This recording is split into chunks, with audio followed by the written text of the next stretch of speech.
Now I'm just going to do some random work here, and not much really to talk about, so to speak. But I'm just going to let the camera roll, and I'm probably going to go ahead and replace these vent lines as well, because, you know, they're getting discolored. Sometimes they get brittle. These are not too bad, but I have a whole new spool of nice pink lines, you know, just like it would come from the factory. So I'm going to probably swap those out, really just to make it look better, because these are starting to look a little brownish, you know, from the Georgia clay that gets sucked up in there. Anywho, I'm just going to work for a little while and not say much. So, here we go.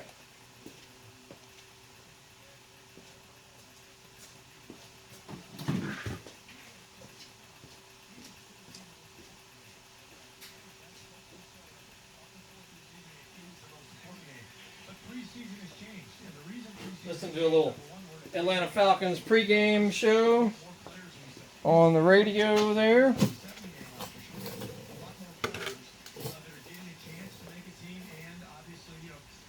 Okay, we need a 17 for that plug.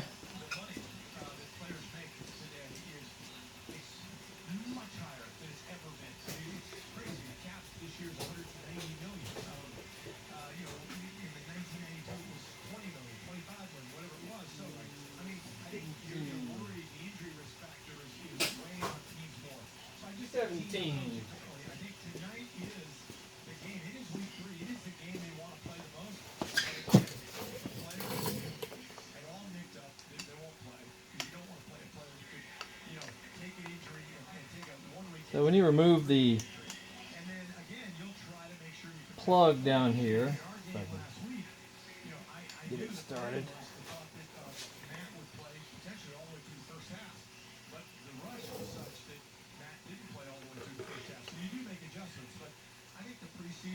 Need something bigger to hold it still there.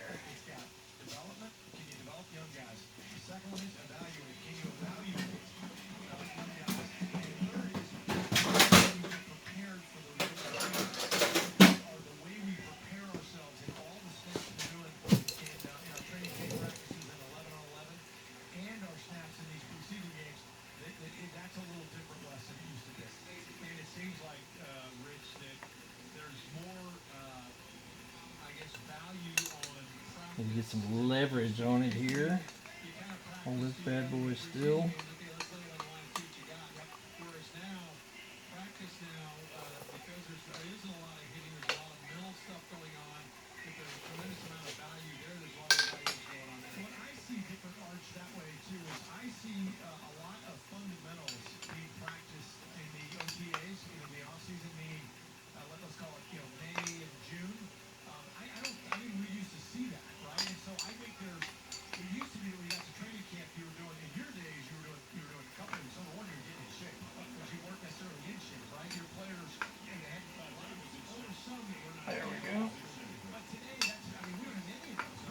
Now fuel is going to start dribbling out, so get ready. Once you get it loose.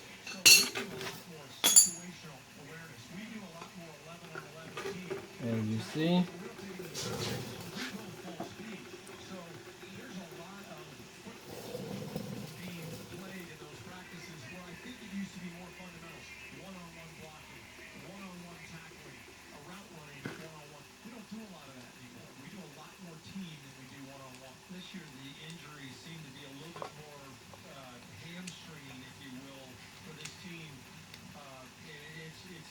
Yeah, I like to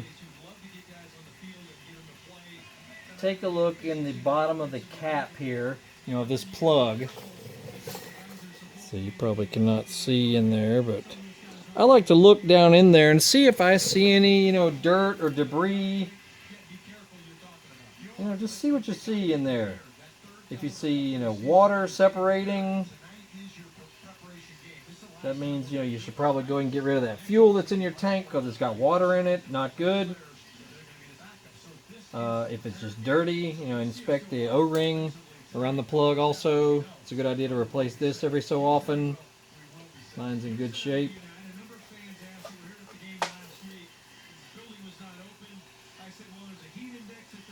Okay, and you can see, get my flashlight here. There's the main jet, and further up in there is the pilot jet, up on the left. So technically, you know, if all you were doing was a rejet, considering your main jet and your pilot jet, you could stop right here and replace these guys. All you need is a little 6mm socket for the main jet and a very thin flathead screwdriver for the pilot. You could go ahead and swap those out from right here if you so desired. So let me grab a 6.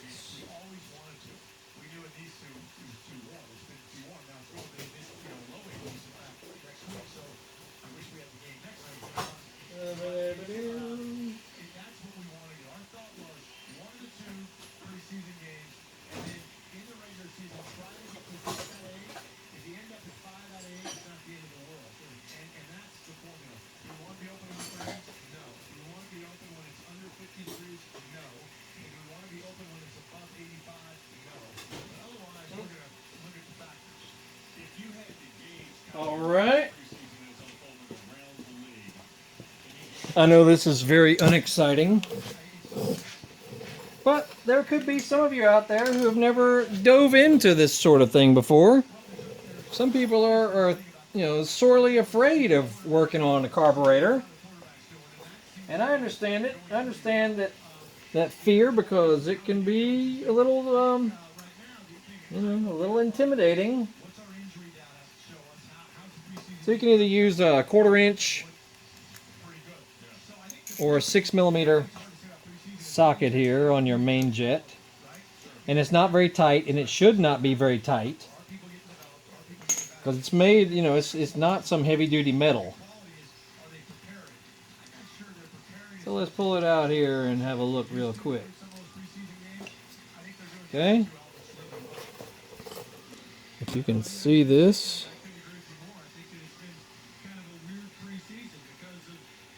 Surely it won't focus this close.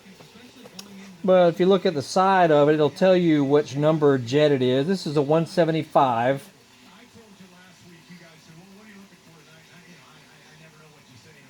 Okay, and so this is what I had in it for winter or cooler riding. You basically need to richen up your carburetor if you're riding in cooler, drier weather versus hot, humid weather. You need to lean down your carburetor if it's hot and humid out. So that's, you know, the basics of it there.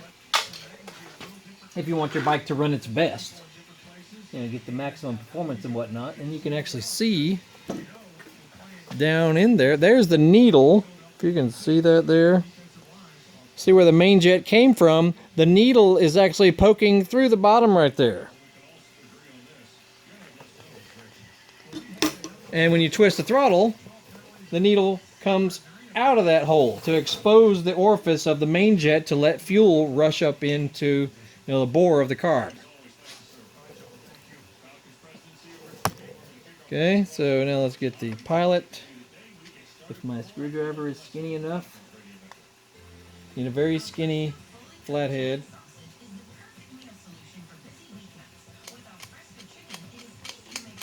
Just a few turns.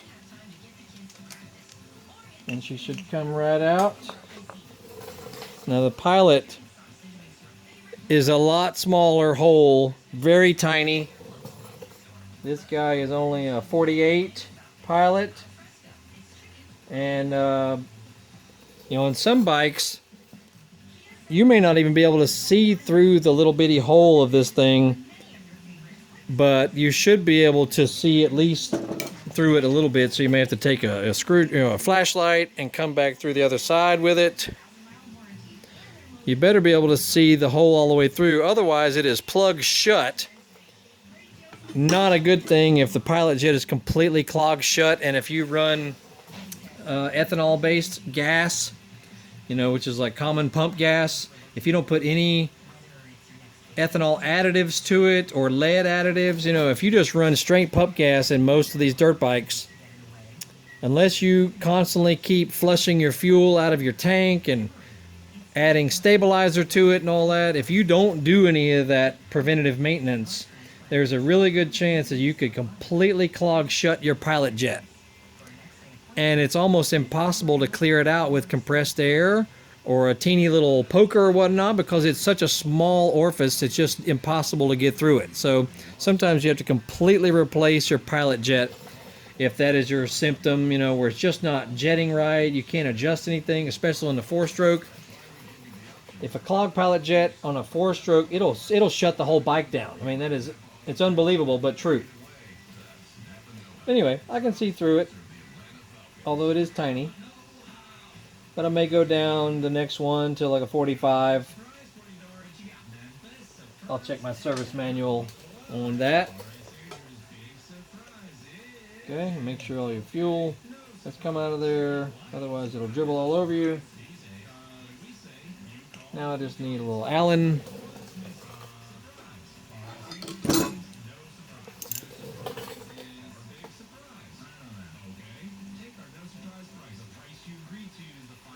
I replaced the little Phillips head screws on the bottom of the float bowl here because they strip out so easily.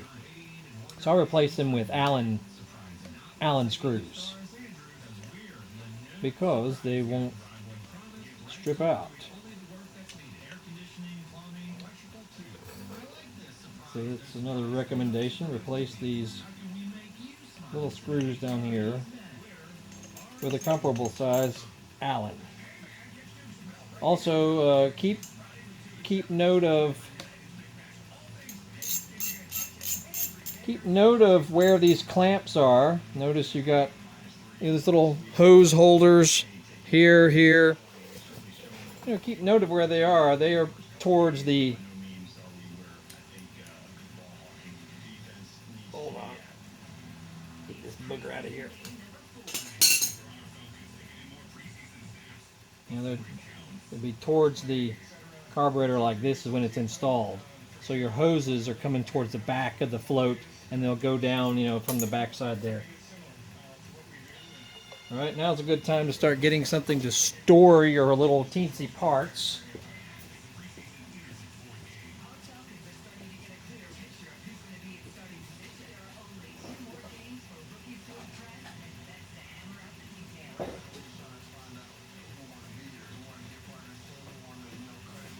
What I like to use for holding itty bitty parts is nothing more than a little muffin baking pan. That way you can keep all your little pieces of hardware organized.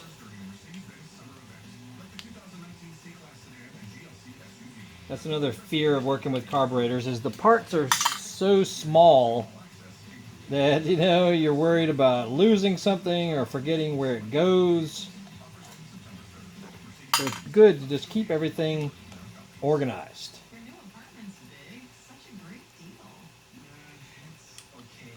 Okay, now the float bowl is coming off here.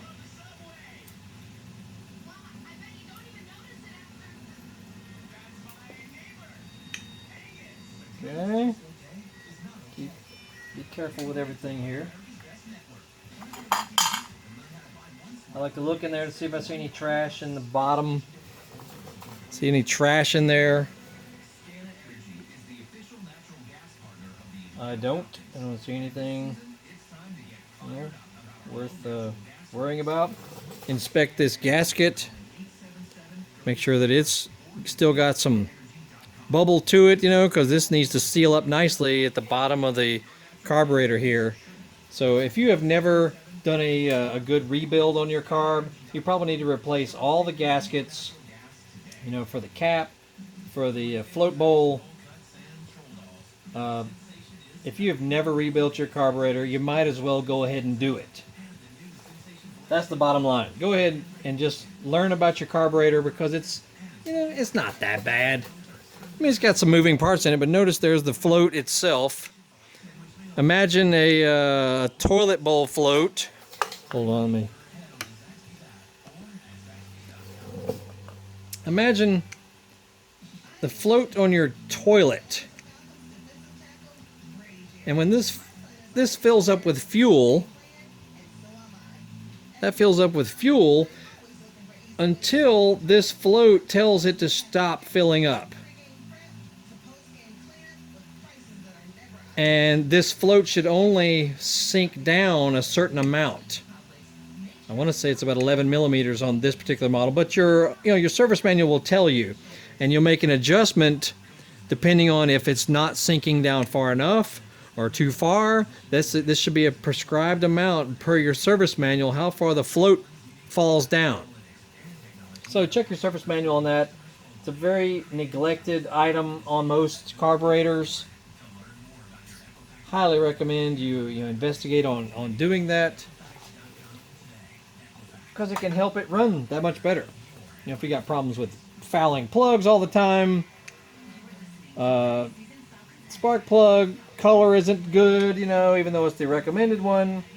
Quite often it's just your carburetor is not set properly, and that could be anything from float setting to proper jet sizes per your conditions.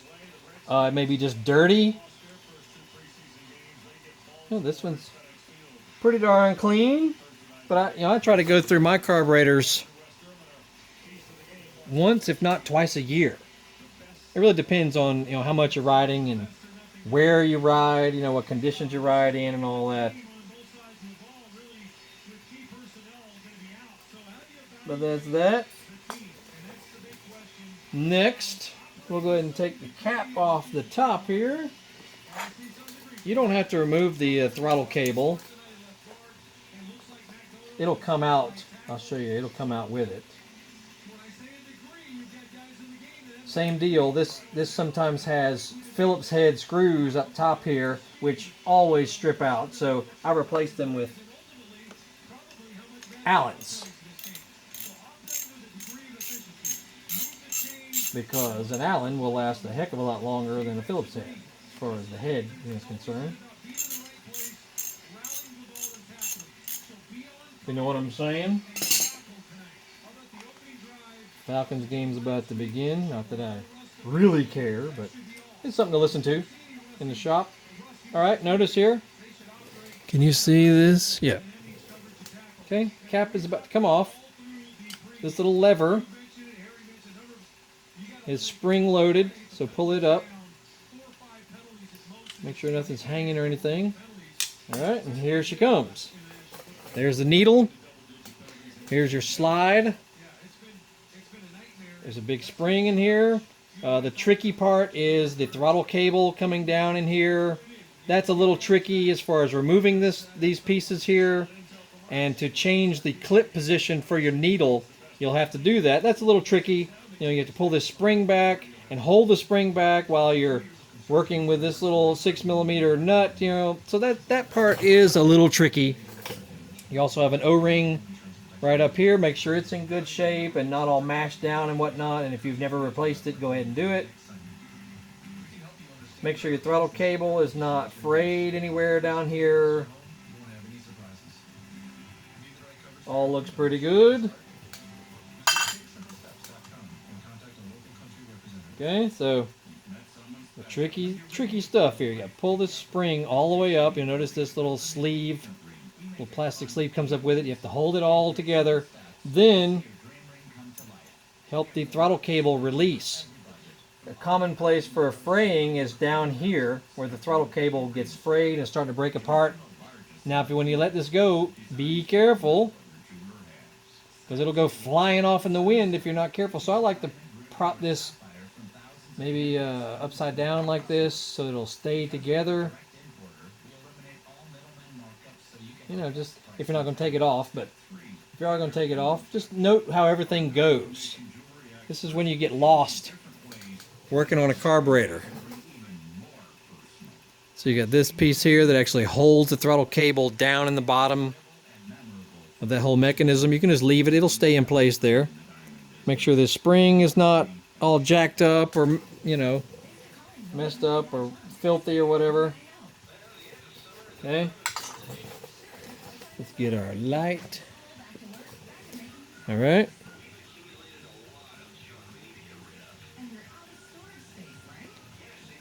Now you'll take your little socket and unscrew this little nut here, and that'll give you access to the needle itself.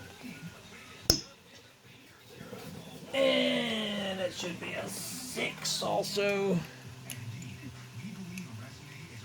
Usually a 6 or a 1/4 inch socket. You may need a longer little extension. Just be careful. It's actually one real smaller than that.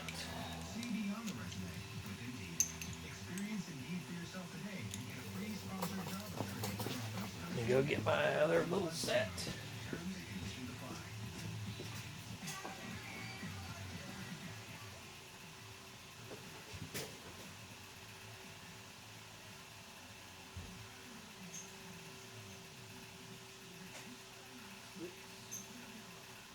Yeah, that's a 6. Little 6mm.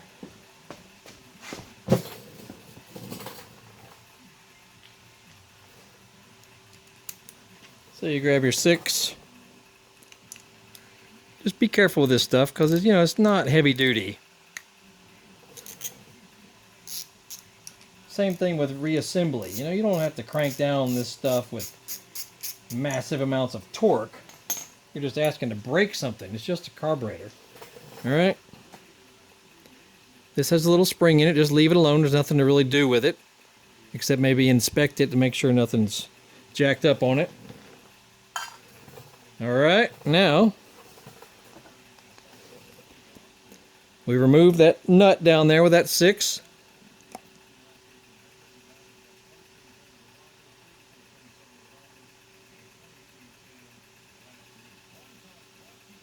And then there's your needle and clip.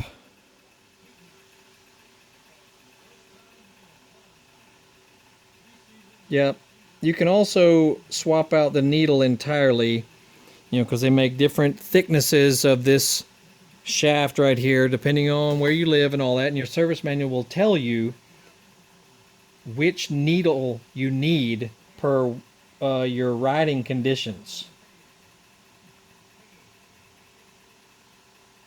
Anyway, everything else just needs cleaning, inspection. You can spray some carb cleaner, maybe a little compressed air. Just be careful not to go blowing little stuff out of there that belongs in little areas. So don't go overboard. And just inspect everything. Make sure your float is not cracked or damaged.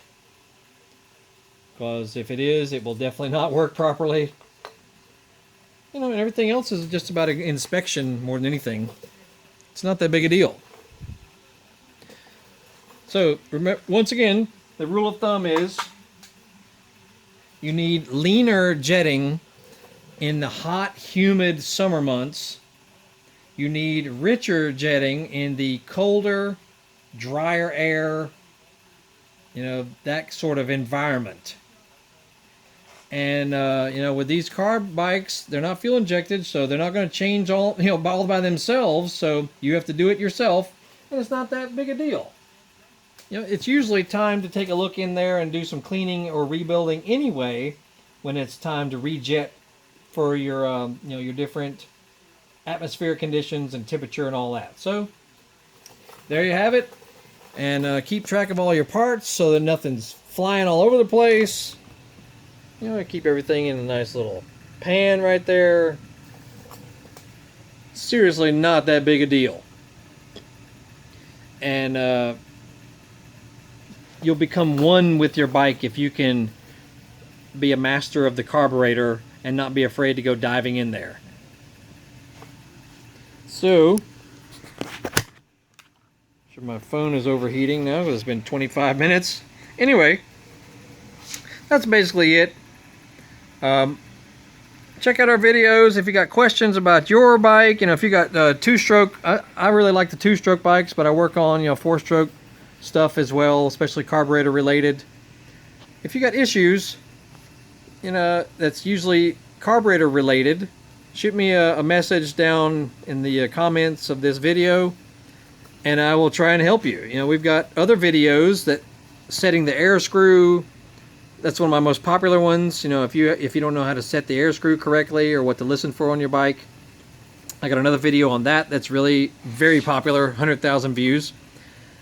But anyway, if you got a specific issue relating to your carburetor jetting and whatnot, just shoot me a message. I'll try to help you out. All right, y'all. Have a good evening. See you.